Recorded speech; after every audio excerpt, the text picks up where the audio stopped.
Hello, and thank you so much for watching. I am Ijapari Gang, the mom on point, and today we are going to learn how to carve a niche for yourself.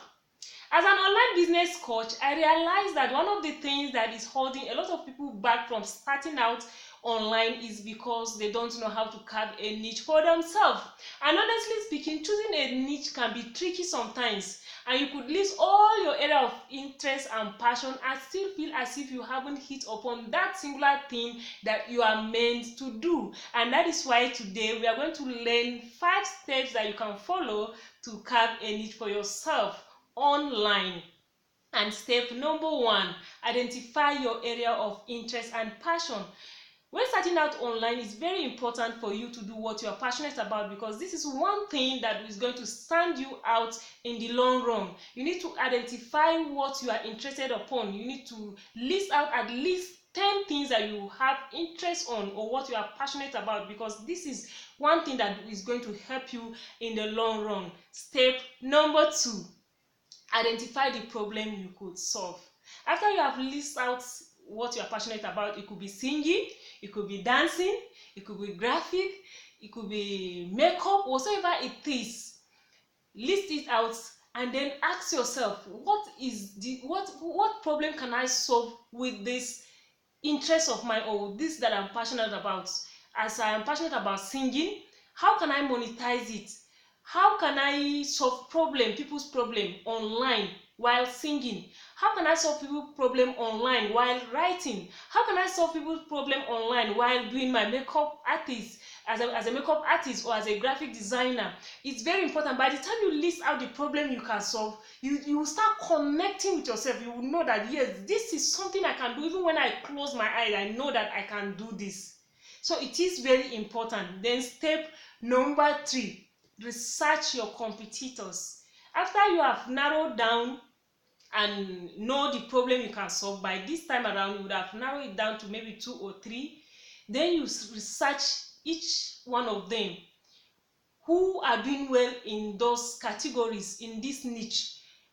What are they doing that need to be done well?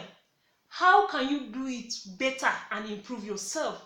Is there a market for you? Those are the questions you need to ask. You can search them, follow them online, search them on Google, search their videos on YouTube. What are they doing and how can you improve on it? Then that will take us to step number 4. Determine the profitability of that niche. Yes, you have known what you are passionate about. Yes, you know the problem you can solve. Yes, and you have researched your competitors. You know you can do better. Yes, but is it profitable? So how do you do that? You need to browse top product in that particular category, and if you can't find any offers, that means is a sign that there is something wrong somewhere. So you need to check, are there offers? People that are doing that, are they offering something? Are people buying? What is happening? So if there is no offers, there's nothing you can offer, that means it's a sign that is either nobody is able to monetize it, or there's something going wrong, and you wouldn't want to invest your time, energy, resources, and then nobody is buying from you. It is very bad. Then that will take us to step number 5. Test your idea. It is very important. I've written a book, from idea to all round from idea to all round harvest. Yes, you need to test your idea. This idea of yours, is it workable? And how do you test that? You go online. That's why you are on Facebook, you are you have a community, or you are in a Facebook community, or you have followers on Instagram. You ask questions, or better still, you can even create an advert offering one of the products to see how people will talk about it, to see how other people will buy from you.